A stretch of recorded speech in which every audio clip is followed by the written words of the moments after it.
It started with the birds.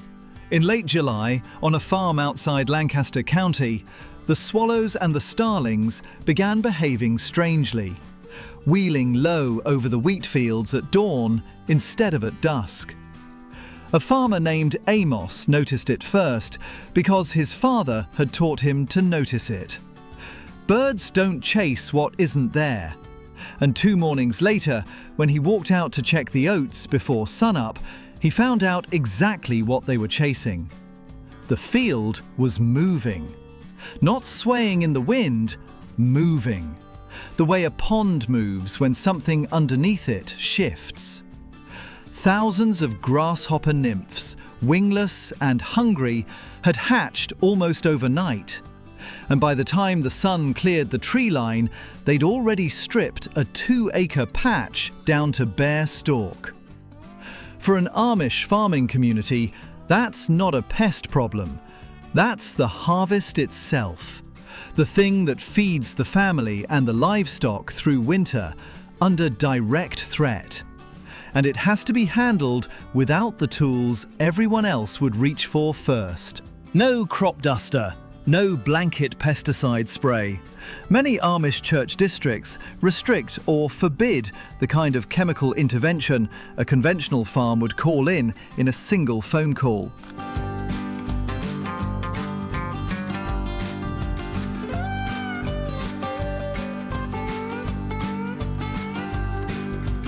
So the question isn't whether the swarm can be stopped, it's whether a 19th century toolkit can outmaneuver an infestation that modern agriculture usually solves with a helicopter.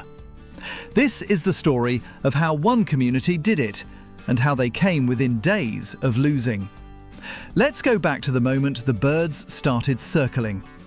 Amos's farm sits on about 60 acres, split between wheat, oats and pasture for a dozen dairy cows. The kind of operation that has almost no margin built into it. There's no crop insurance check coming if the wheat fails. No bank loan cushioning a bad season.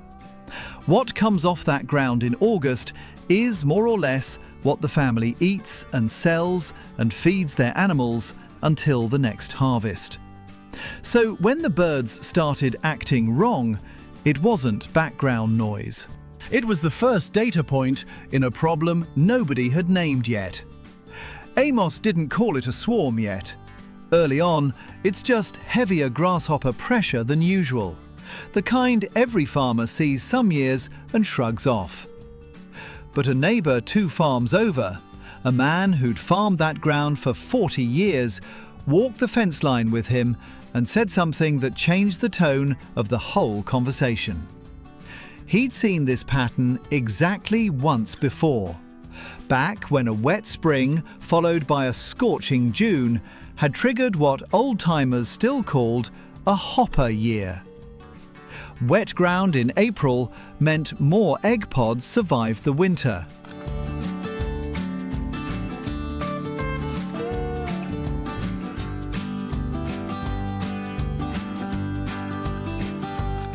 A hot, dry June meant faster hatching and less competition from mold and parasites that would normally keep the population in check.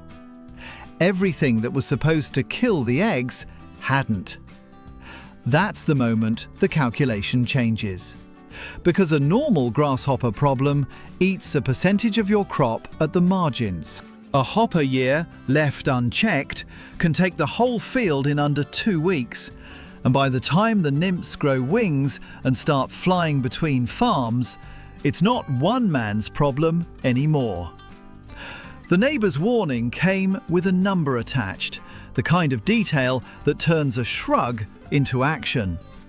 He remembered that in the last hopper year, his own family had lost close to 1/3 of their oats before they got it under control. And that was with fewer acres under grasshopper pressure than what Amos was now looking at. 1/3 of a harvest isn't a bad season. It's a winter where you're buying feed you can't afford, and maybe selling a cow you didn't want to sell.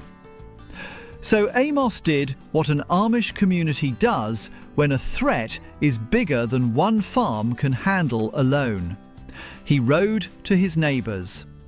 Within a day, 5 families in the church district knew. Within 3, most of them had walked their own fields and found the same thing. Patches of moving ground in the low, wetter corners where the eggs had overwintered best. And that's when the real clock started. Wheat doesn't wait. Oats don't wait. The harvest window in that part of Pennsylvania runs a matter of weeks. And every day the nymphs fed and molted was a day closer to wings. And wings meant the insects could travel, breed again, and turn a contained infestation into a regional one.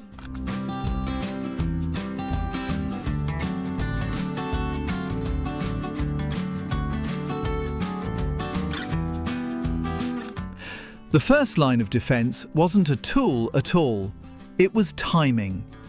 Grasshopper nymphs are cold-blooded, and in the early morning, before the sun warms the ground, they're sluggish, barely able to hop, let alone fly.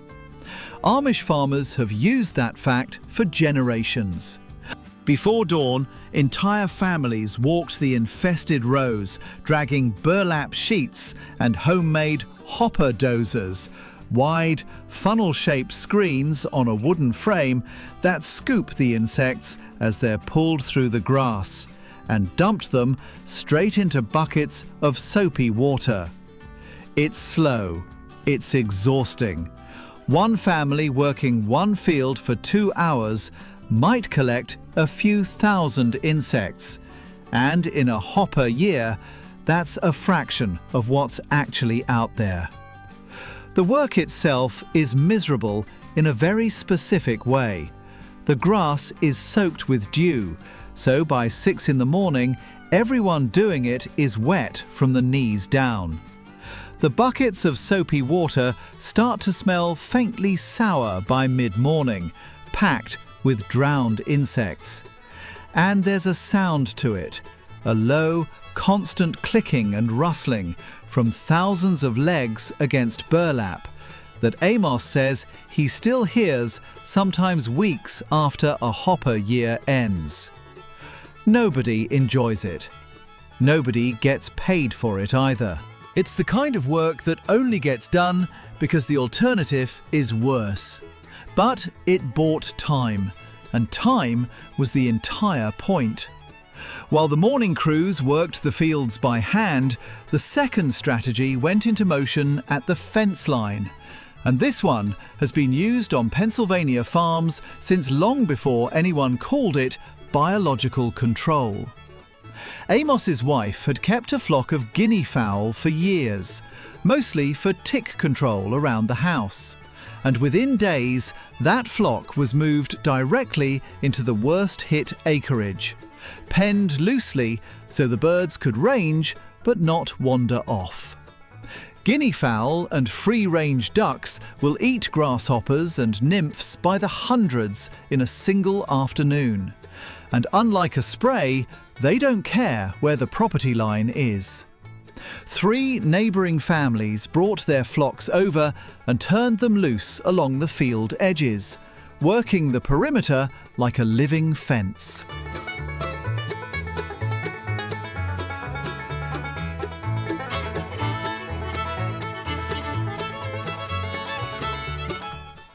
It still wasn't enough.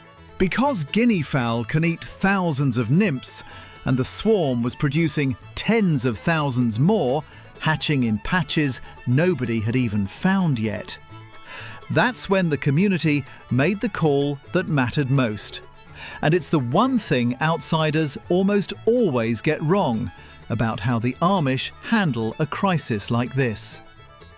It isn't the horse-drawn equipment or the lack of chemicals that actually saves the harvest. It's the labour. Word went out through the church district the way it does for a barn raising, except there was no barn, just a shrinking window before the wheat was gone. Over 2 days, close to 30 men, women and older children arrived at the worst affected farms with hand tools, shovels and every hopper dozer the district could build overnight. They didn't just clear grasshoppers off the standing crop. They went after the source, digging shallow trenches around the perimeter of the infested fields and driving the flightless nymphs into them, then covering the trenches with soil, a technique that goes back over a century and works because young grasshoppers can't climb a steep, loose dirt wall to escape. It's brutally manual. It also doesn't require a single gallon of fuel or a permit from anyone. At the same time, a few of the older farmers made a harder decision. On the 2 acres that were already stripped bare, instead of trying to save what was left, they tilled the ground under immediately, turning the soil to expose and destroy the egg pods that hadn't hatched yet, before they had the chance. It meant writing off that section of the crop completely. But every pod destroyed, there was one less generation of hoppers to fight in August. There was a point, on the 3rd day, when it looked like none of it was going to be enough. A hard rain came through overnight, and instead of drowning the nymphs the way everyone hoped, it seemed to wake up a second, later hatch in a low corner of the pasture nobody had checked closely. Amos remembers standing at that fence line in the wet morning light, looking at ground that should have been thinning out by then, and instead finding it thick again, and thinking that maybe 15 people with shovels and a few dozen guinea fowl just weren't going to be enough against something that kept producing more of itself. That was the low point, not the day the birds first circled, this one.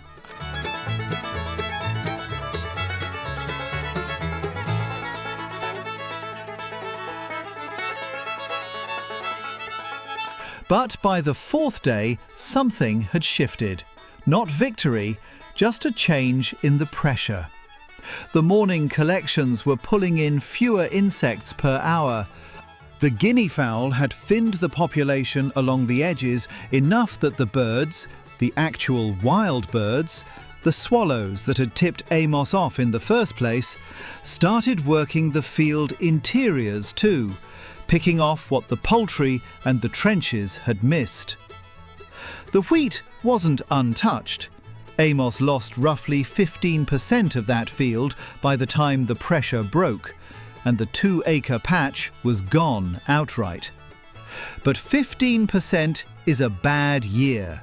It is not a lost winter.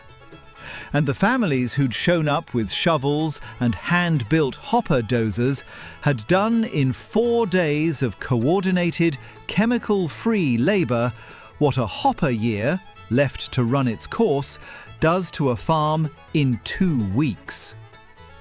The swarm didn't vanish because of one clever trick. It broke because 5 families turned a personal crisis into a shared one, fast enough that the harvest was still standing when the pressure finally lifted. What sticks with Amos, when he tells it now, isn't the trenches, or the guinea fowl, or even the 15% he lost. It's that not one of his neighbours asked what was in it for them before they showed up at 5 a.m. with a shovel. Ask anyone who's farmed that way for long enough, and they'll tell you the harvest was never really the thing being protected. The willingness to show up for each other before there's anything to gain from it, that's the actual crop that can't afford a bad year. Was 15% of a wheat field worth 4 sleepless mornings and 30 pairs of hands? For a community that measures a harvest by more than what it puts in the bin, that was never really the question.